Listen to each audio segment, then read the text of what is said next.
that being said, we're coming over here to me. You want to talk about another disappointment? For me and Andy personally, we're going to get into it. It's going to be Troy Franklin, wide receiver, Oregon Ducks, 6'3", 187 pounds. First off, let's go over some of the pros. He is very fast. Probably going to run a 4.3 in the 40. I would not be surprised. And really big. Got a really tall frame. I know that's what is attracting a lot of people to this guy. He's a physical freak. He's going to be one of these workout warriors. He's going to go to the combine. He's going to wow people with what he has available in his athleticism. Outside of that, nothing really impressed me with this guy. Not a good route runner, in my opinion. He's got to clean up a lot. He has a very limited route tree. His frame, man, that 180 some pounds. I'm sorry. That just to me is not screaming like really great for the next level. I'm worried about injuries. And another thing is too, man, I looked at this and I told you guys this before the show, cause I'm like 6'3", 185 pounds. I've never really seen many guys like this. I'm going to look this up. There's two guys that he profiles similarly to in the league, Tyquan Thornton and Robbie Chosen Anderson. So that right there is red flags right away to me, because I look at him like this. I think he's going to be a good field stretcher, but outside of that, I don't see him being this dominant wide receiver that so many people think he's going to be. You look at the numbers and the numbers were great, but this Pac-12 was horrible. Look at USC's defense this year. Yeah. I mean, that you got to take that into account.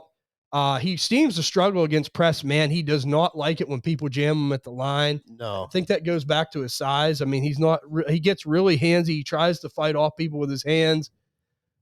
He's really good down the field, but really offers you nothing in yak. Yeah, I knocked him pretty good in yak. I did not see, for someone with his speed, we did not see any big plays underneath. Like, I was expecting more like, okay, can you take a slant route 60, 70 yards for a touchdown? We didn't see that. No. And when people wrapped him up or got their hands on him, he went down usually fairly easy. Yeah. Just doesn't run good routes, as I said, doesn't have a very big route tree.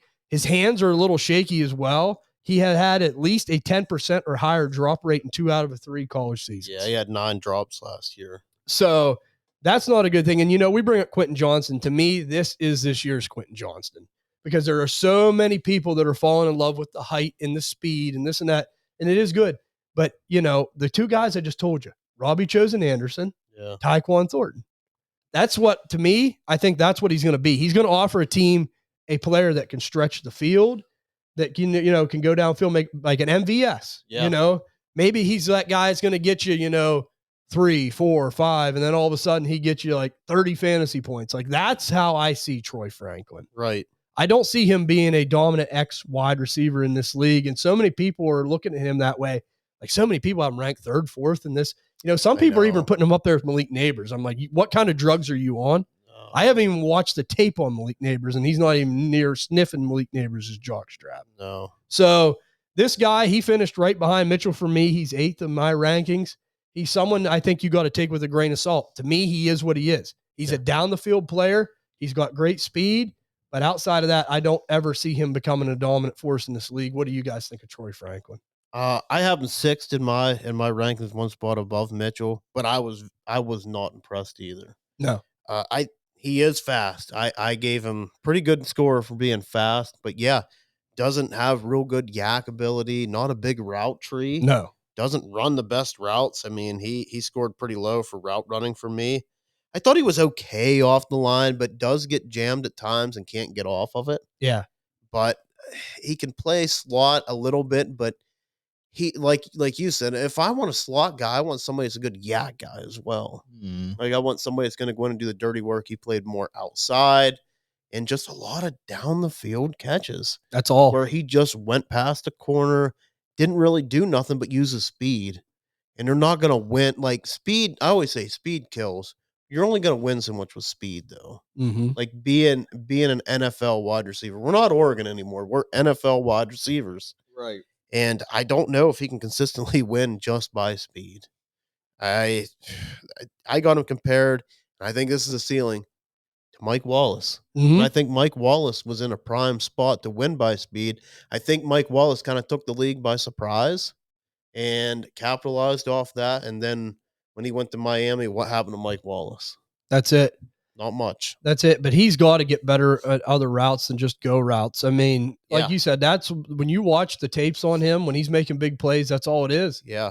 I mean, yeah, he can get open other ways, but like there is nothing after the catch. Nothing. No. He's a possession guy that doesn't always. He can be a possession guy that just does nothing after it. Yeah. And I've seen contested catches where he lost pretty easily. For his size. That's alarming. That's what I mean. For his size, like he could come up a little bit like short, you know? Yeah. There's guys that are like dogs, and we're going to be talking about some of them. They're not as big, but boy, they play big. You know, this guy, like, oh, okay. Sometimes he couldn't be bothered. Yeah. You know, so. At the bottom of my paper, my worry is he's used strictly as a down the field player if the route running is not improved. In today's games, players need to create separation in multiple ways. Yep. And he just can't do it yet, in my opinion. I mean, and you know, the thing is, just like Quentin Johnston, someone's going to take a chance. I'm not in the first round. He's going to be a second round pick. You think? Just because of his speed. But I think it's going to be like late second. I think he ends up. I think he's going to test well at the combine. I think he'll be a first round pick. I do too. Yeah. You think so? Yeah, I do. But I wouldn't do it. But I think an NFL team will take him in the first round. Yeah, because they go for that crap with the the measurables. I mean, watch the tape, man. Yeah. I mean, I get it. Like you can't teach speed and size, but boy, he's got a lot to clean up. Yep. It ain't just like a problem or two. He seems like a Jerry Jones type of pick. Yeah.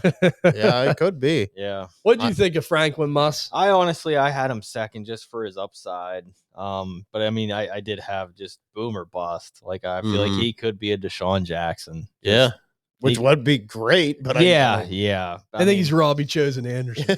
Yeah, but I mean, he worked both inside and outside. You did see that, and then, but he wasn't good on contested catches. No, not for his size. No. So I knocked him on that too. That is something he has to clean up a lot, and he wasn't a very good blocker. For his size, he is straight line fast, but man, when he's moving side to side, he's not as fast. No, and he cannot break tackles. Yep. And I mean, that's what's got me worried about like why he can't run these other routes because he's not that shifty. No, and if he's used as just a downfield guy, is that even going to be more of a decoy? Yeah. Could be a good best ball guy. Yeah. Late round. Oh, yeah. I think best ball wise, he could have them spike games, but that's what you're shooting for. Yeah. But also if he's not creating the separation because he's not just, we'll see what he runs as a 40, which I think will be good. Yeah. He's joining the Boomer Bust Club. Yeah. He's with Robbie Chosen, Tyquan Thornton, and them type of guys. MVS. Yeah. The Boomer Bust Club. Yeah.